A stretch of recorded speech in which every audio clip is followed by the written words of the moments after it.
할렐루야, 반갑습니다. 우리 오후 예배 오신 우리 성도님들 환영하고 축복합니다. 오늘도 우리 함께 찬양함으로 주님께 나아가는 귀하고 복된 시간 되길 소망하면서요, 우리 첫 번째 찬양으로는요, 나의 힘이 되신 여호와여 함께 찬양함으로 은혜의 자리로 우리 함께 나아가도록 하겠습니다.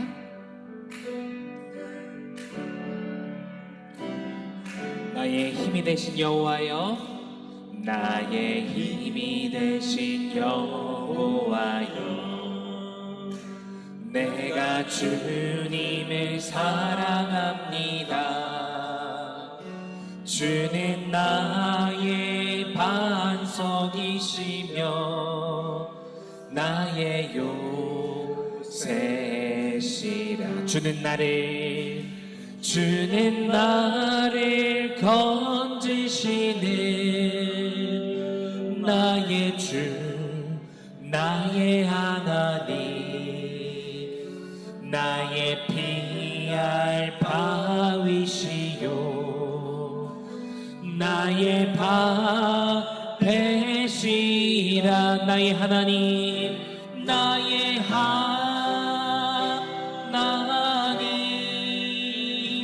나의 하나님,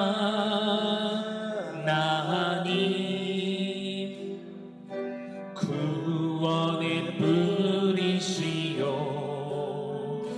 나의 산성이라. 나의 하나님, 나의 하나님, 나의 하나님,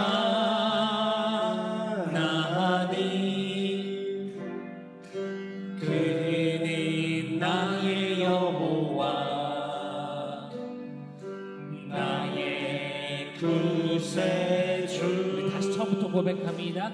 나의 힘이 되신 여호와여, 내가 주님을 사랑합니다. 내가 주님을 사랑합니다.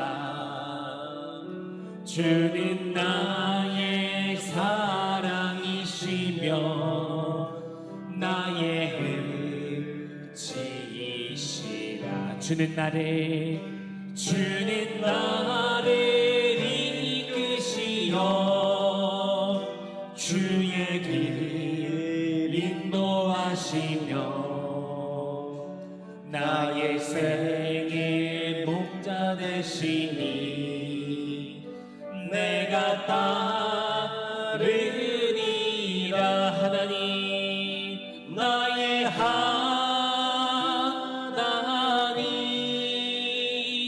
나의 하나님,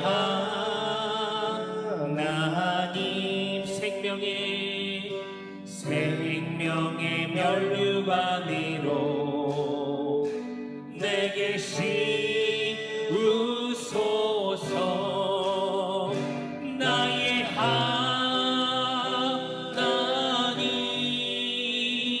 나의 하나님,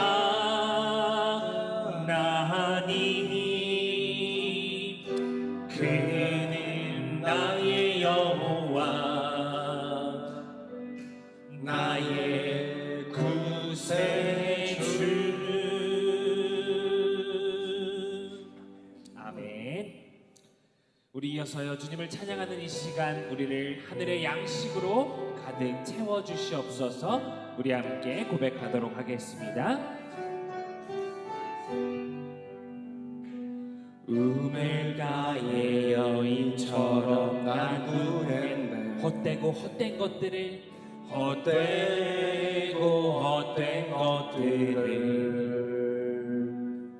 그때 주님 하신 말씀, 내 샘에와 생수를 마셔라. 많고 많은 사람들이 찾아왔네. 헛되고 헛된 것들을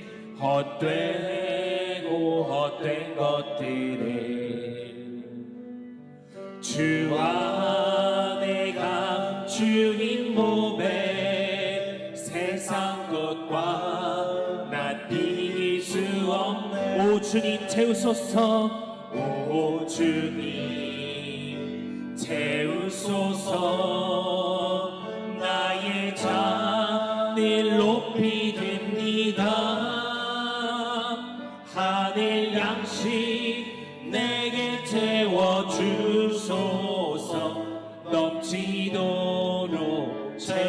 채워주소서. 내 친구여 거기서 돌아오라. 내 주의 품으로 내 주의 넓은 품으로 우리 주님 너를 반겨 그 넓은 품에 안아주시. 우리 함께 고백합니다. 오 주님, 오 주님 채우소서. 나의 잔을 높이 듭니다. 하늘 양식 내게 채워주소서. 넘치도록 채워주소서. 오 주님 채우소서. 오 주님 채우소서. 나의 잔을 높이 듭니다. 하늘 양식 내게 채워주소서. 넘치도록. 우리 이어서 고백합니다. 세상 소망, 세상 소망 다 사라져가도 주의 사랑은 끝이 없으니 살아가는 이 모든 순간이 주의 힘을 나는 믿네. 주 나의 모습 보내. 주 나의 모습 보내. 상한 나의 맘 보시네. 주 나의 눈물 안에 홀로 울던 맘 아시네. 주 사랑 내게 있네. 주 사랑 내게 있네. 그 사랑이 날 채우네. 주의 내게 있네. 그대로 날 세우네. 세상 소망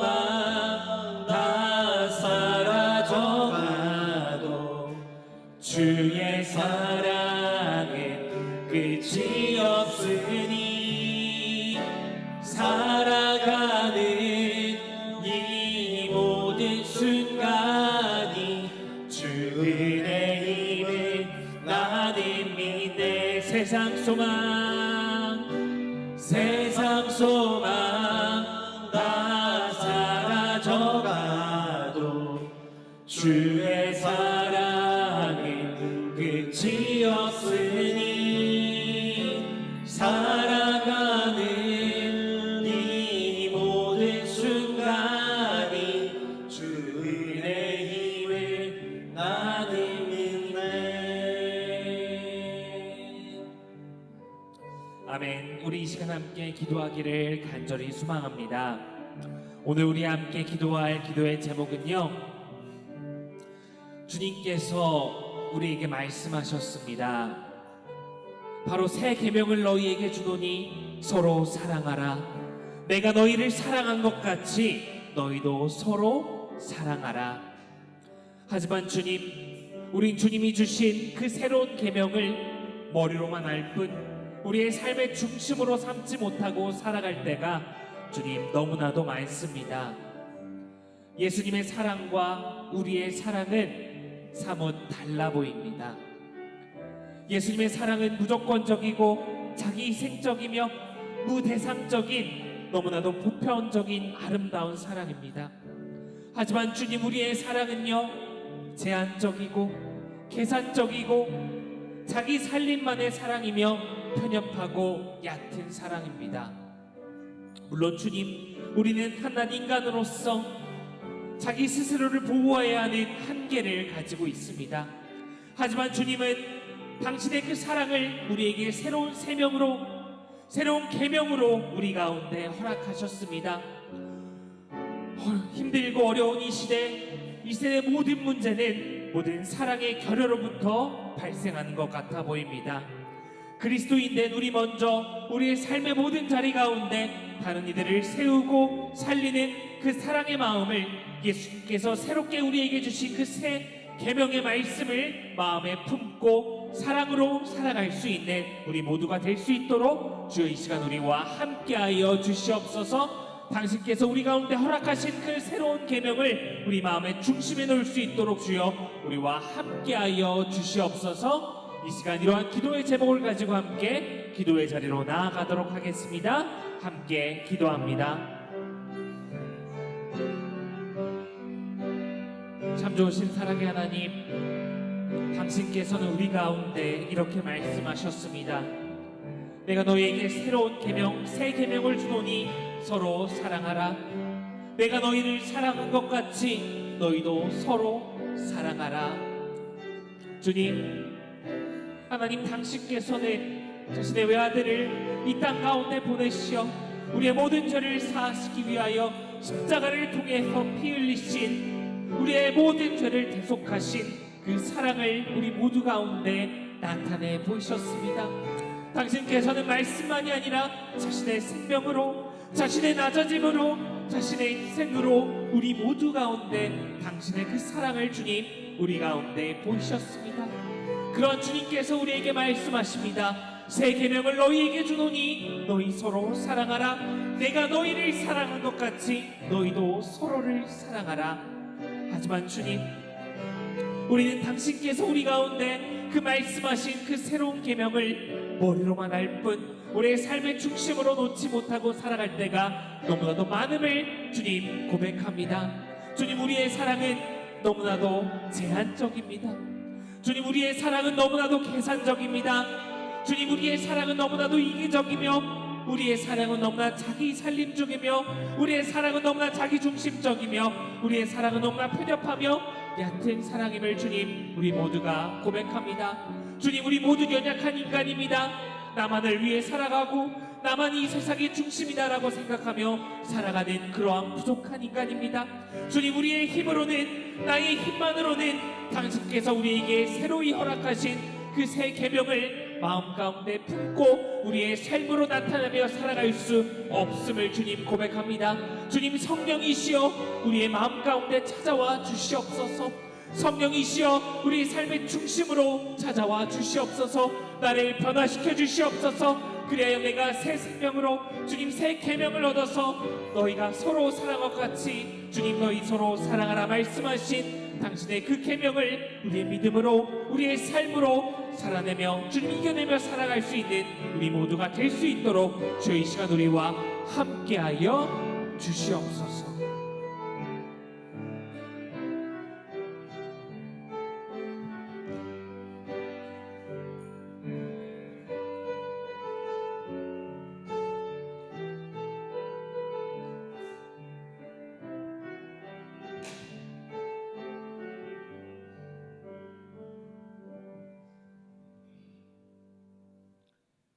사랑의 하나님, 우리를 불쌍히 여겨 주옵소서. 우리에게 하나님의 사랑을 더하여 주옵소서. 하나님을 사랑하고 내 이웃을 내 몸과 같이 사랑하는 창형 공동체가 되게 하옵소서. 그리하여 그 사랑의 열매를 맺게 하여 주옵소서. 감사드리며 살아계신 예수 그리스도 이름으로 기도드립니다.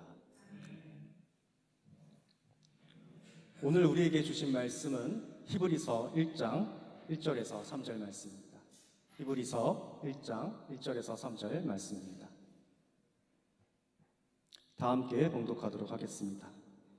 옛적의 선지자들을 통하여 여러 부분과 여러 모양으로 우리 은행들에게 말씀하신 하나님이 이 모든 날 마지막에 아들을 통하여 우리에게 말씀하셨으니 이 아들을 만유의 상속자로 세우시고 또 그로 말미암아 모든 세계를 지으셨느니라. 이는 하나님의 영광의 광채시오 그 본체의 형상이시라. 그의 능력의 말씀으로 만물을 붙드시며 죄를 정결하게 하는 일을 하시고 높은 곳에 계신 지극히 크신 이의 우편에 앉으셨느니라. 아멘. 이 시간 한나회 나오셔서 특송해 주시겠습니다.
하나의 귀한 찬양 감사합니다.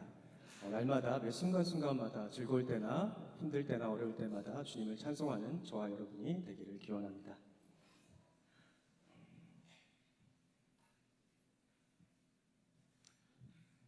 모든 교회당에는 십자가상이 달려 있습니다. 건물 첨탑에도 세워져 있고 예배당 강단 벽에도 달려 있습니다. 로마 카톨릭 교회와 정교회 그리고 성공회 예배실에는 십자고상이 있습니다. PPT 잠깐 보여주실까요? 옆에서 보시는 것처럼 우리 개신교에서 쓰는 이게 십자가상이고 옆에 있는 로마 카톨릭과 정교회에서 쓰는 게 십자가고상입니다. 아마도 우상은 물론 하나님의 형상도 만들지 말라는 십계명을 어떻게 받아들이냐에 따라 두 가지 차이가 있는 것 같습니다. 이와 대조적으로 형상을 만들지 말라는 십계명을 문자적으로 받아들이는 유대교 회당과 이슬람교 사원에는 십자가는 물론이고 하나님을 상징하는 그 무엇도 없습니다. 사실 십자가는 단두대나 교수형의 밧줄처럼 로마 제국의 사형 집행 기구였기에 그것을 종교적 상징으로 사용하는 것은 자연스럽지 않습니다. 그래서 초기 교회는 십자가나 십자가 고상을 예배당에 설치하지 않았다가 그리스도교가 로마 국교로 자리 잡고 어느 정도 세월이 흐른 5세기에 이르러서야 십자가 상을 설치하기 시작했습니다. 예수 그리스도께서 인류를 구원하기 위해서 십자가에 달리셨다는 교리가 로마 제국 안에서 확고하게 자리를 잡았기 때문입니다. 오늘 우리는 그리스도교를 국교로 정한 로마 제국이 아니라 21세기 대한민국에서 삽니다. 이 시대가 표면적으로는 기독교를 박해하지는 않지만 누군가는 속으로 무시하거나 조롱합니다. 따라서 기독교의 복음을 전파하는 것에 어려운 상황인 셈입니다. 십자가 교리에 대해서 교회 밖에 있는 사람들은 이렇게 질문합니다. 예수가 우리를 대신하여 십자가에 죽음으로써 우리가 죄를 용서받았고 이를 통해서 우리가 구원을 받았다는 것이 말이 되냐고 묻습니다. 이는 하나님께서 전지전능하신 분이라면 굳이 아들이신 예수를 십자가에 죽게 하지 말고 말씀 한마디로 인류를 구원하시고 죄를 용서하실 수 있는 것이 아니라고는 물음입니다. 초기 그리스도인들은 이 질문을 심각하게 생각했습니다. 도대체 왜 예수는 30대 초반의 젊은 나이에 죽었을까요? 그리고 더구나 일반적인 죽음이 아니라 십자가의 처형으로 죽었을까요? 그게 반드시 인류 구원의 유일한 길이었을까요? 라는 질문이었습니다.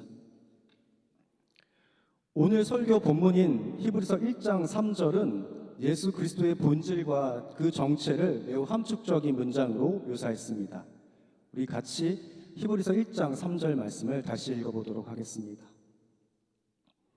이는 하나님의 영광의 강체시오 그 본체의 형상이시라 그의 능력의 말씀으로 만물을 붙드시며 죄를 정결하게 하는 일을 하시고 높은 곳에 계신 지극히 크신 이의 우편에 앉으셨느니라.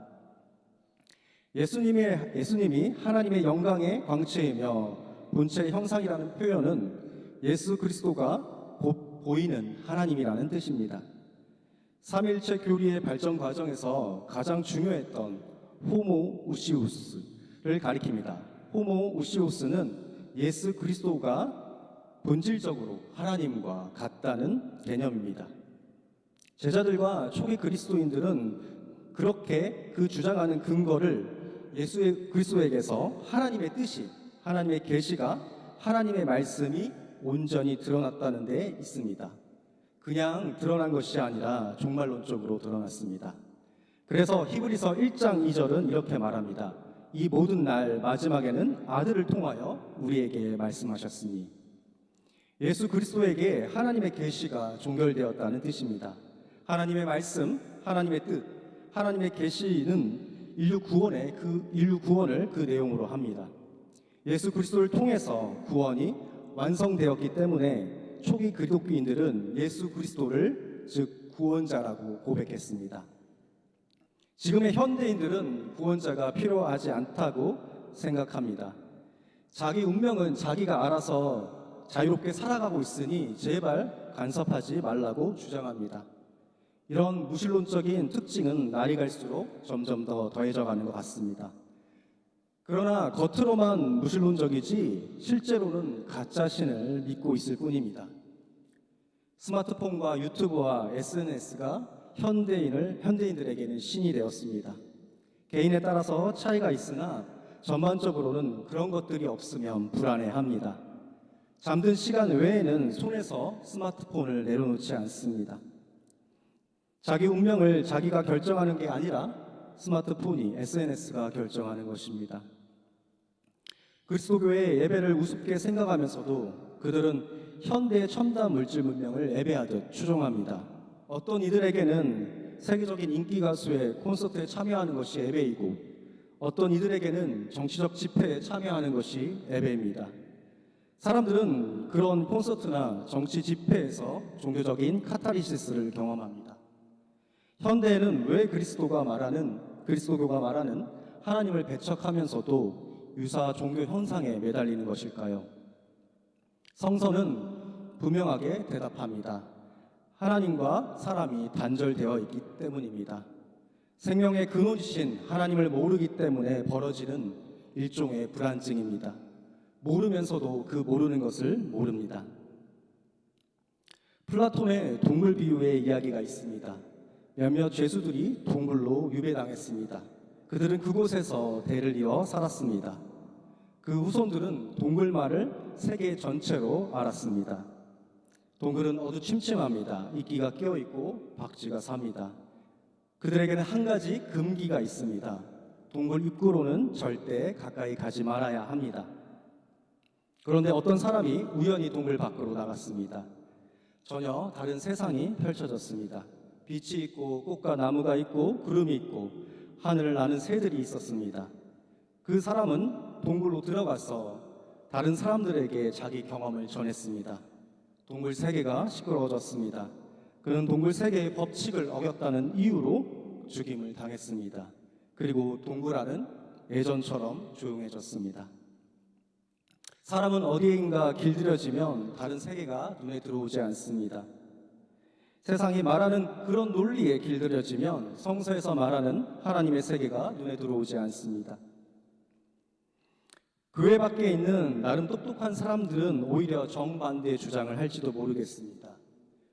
그리스도인들이 동굴 안에 세계에 갇힌 길들여진 사람들이고 자신들은 동굴 밖으로 나와서 더 넓고 큰 인생을 즐기고 사는 것이라고 주장합니다. 그리스도인들은 종교 범주에 갇혀서 노예처럼 살아가고 있으며 자신들은 자유를 누린다고 말하고 있습니다. 문제는 그들이 혹은 우리 그리스도인들이 동굴 밖의 실제의 빛을 경험하고 있느냐에 달려 있습니다. 신약 성서는 줄기차게 외치고 있습니다. 예수가 빛이고 그가 하나님의 아들이며 그가 우리의 그리스도라고 증언하고 있습니다.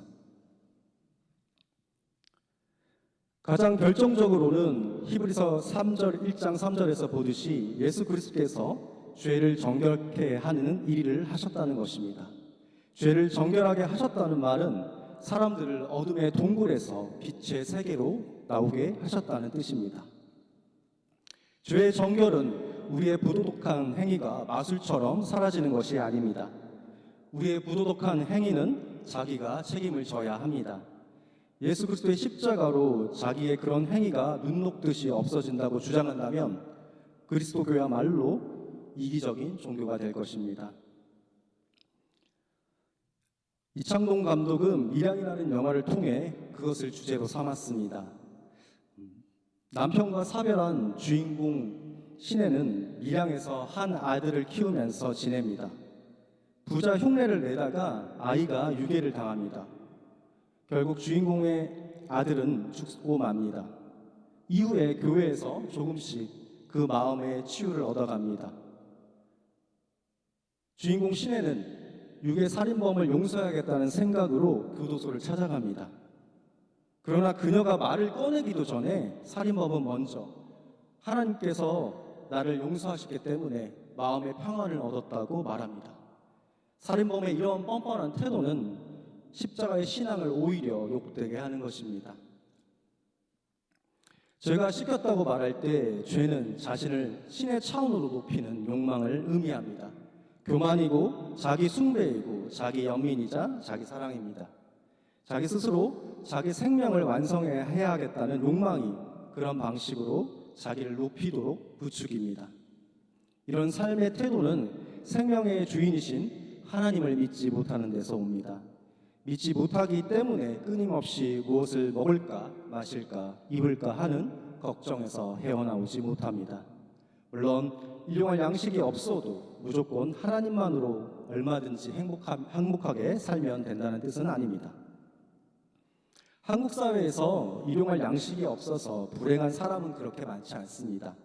그런 문제는 국가와 모든 국민이 나서서 해결해야 합니다. 문제는 생존에 필요한 일용할 양식만으로는 만족하지 못한다는 데 있습니다. 그것이 현실이기도 합니다. 그것이 사람의 영혼을 병들게 합니다. 우리의 영혼은 병들었기에 이것을 죄라 말합니다.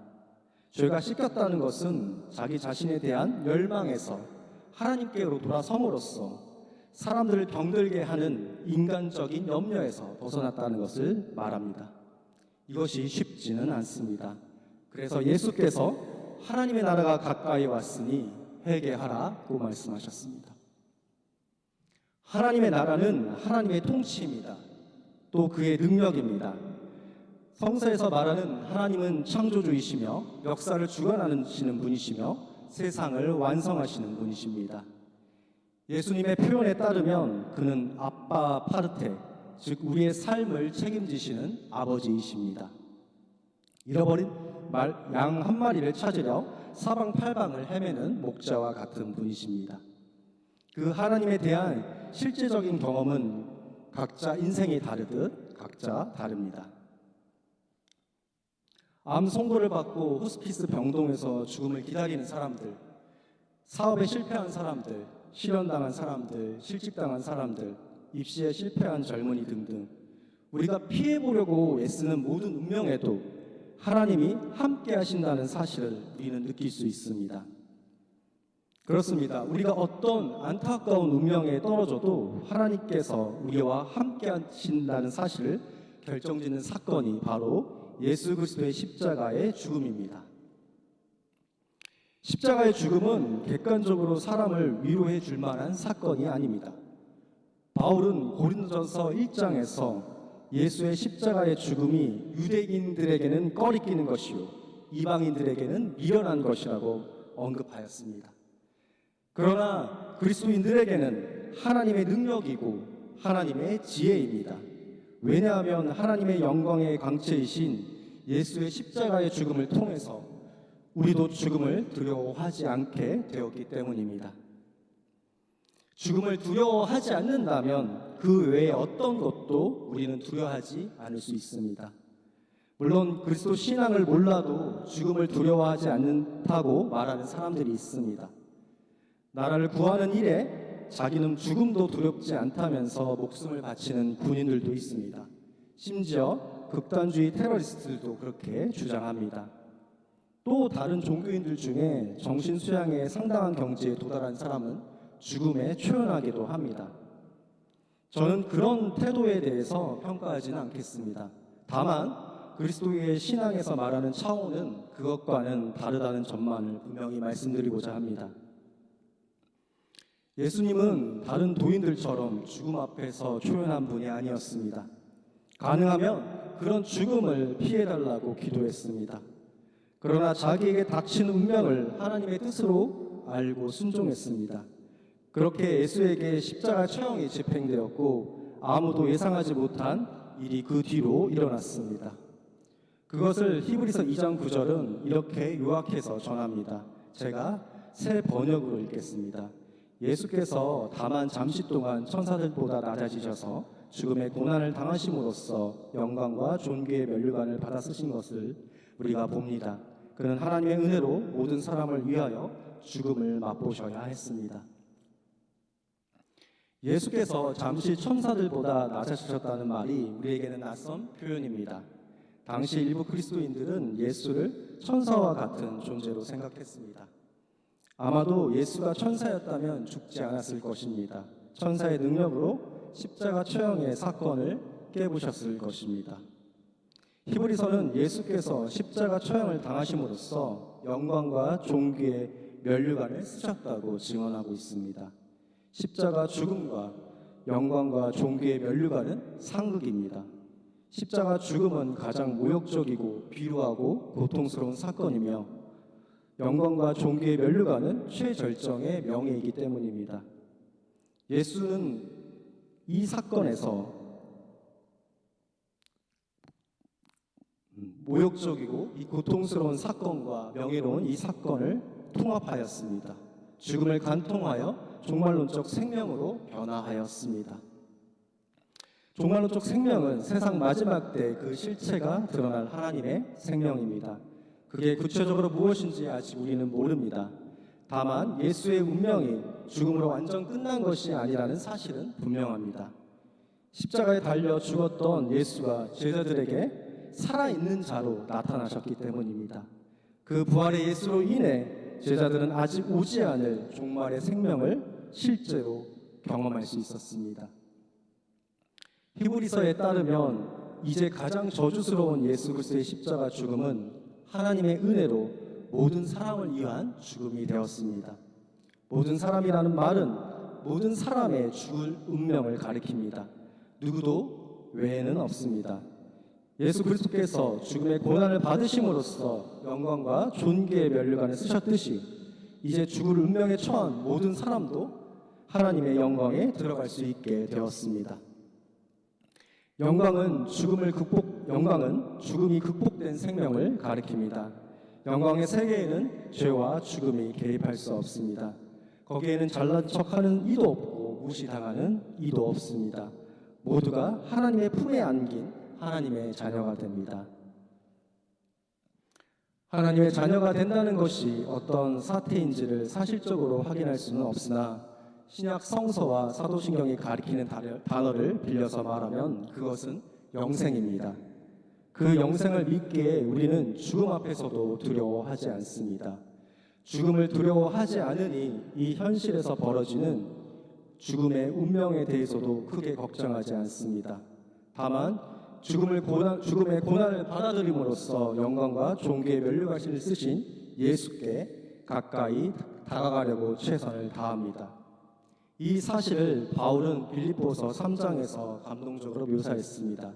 내가 그리스도와 그 부활의 권능과 그 고난의 참여함을 알고자 하여 그의 죽으심을 본받아 어떻게 해서든지 죽은 자 가운데서 부활에 이르려 하노니 내가 이미 얻었다 함도 아니요 온전히 이루었다 함도 아니라 오직 내가 그리스도 예수께 잡힌 바 된 것 그것을 잡으려 달려가노라. 형제들아 나는 아직 내가 잠은 줄로 여기지 아니하고 오직 한 일, 즉 뒤에 있는 것을 잊어버리고 앞에 있는 것을 잡으려고 표대를 향하여 그리스도 예수 안에서 하나님을 위해서 부르신 부름의 상을 위하여 달려가노라 라고 고백했습니다. 사도 바울과 초대교회 성도들의 이 고백이 저와 여러분의 모두의 고백이 되기를 기원합니다. 기도하시겠습니다. 사랑의 하나님, 이 시간 예수 그리스도의 죽으심과 부활의 능력 가운데 우리 모두가 함께 참여하게 하여 주옵소서. 구원을 다 얻었다 교만하지 않게 하시고 묵묵히 예수 그리스도의 제자의 삶을 살아가며 성령의 열매를 맺게 하옵소서. 또한 다시 오실 주님을 기억하며 인내와 소망의 풍성한 삶을 살도록 허락하여 주옵소서. 창조부터 종말까지 우리와 함께 하시는 예수 그리스도의 이름으로 기도드립니다.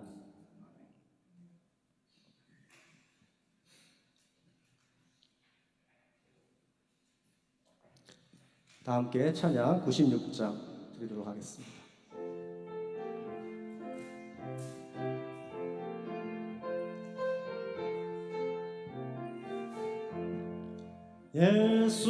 예수님은 누구신가 우는 자의 이로와 없는 자의 풍성이며 천한 자의 높음과 잡힌 자의 노임되고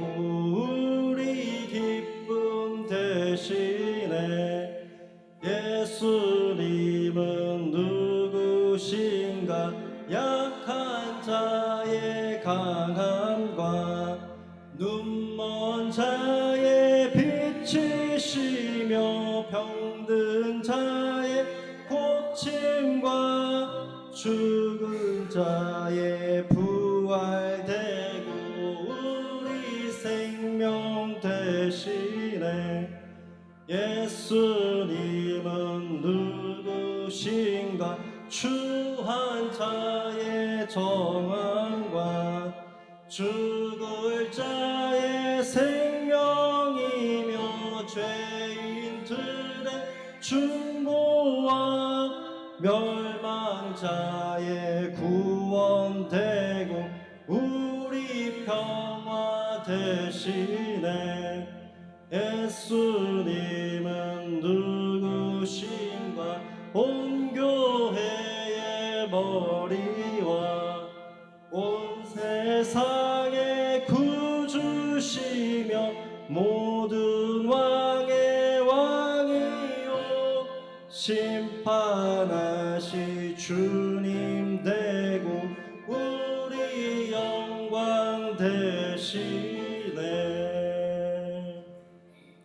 담임 목사님 나오셔서 축도해 주시겠습니다.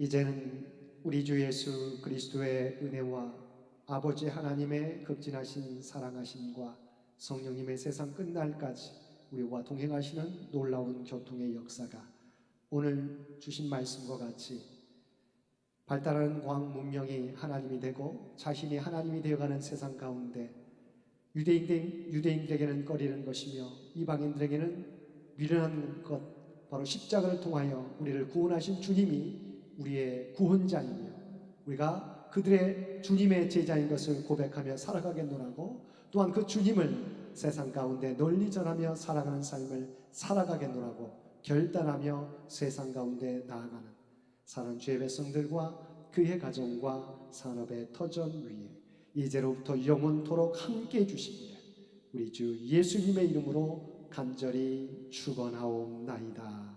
아멘.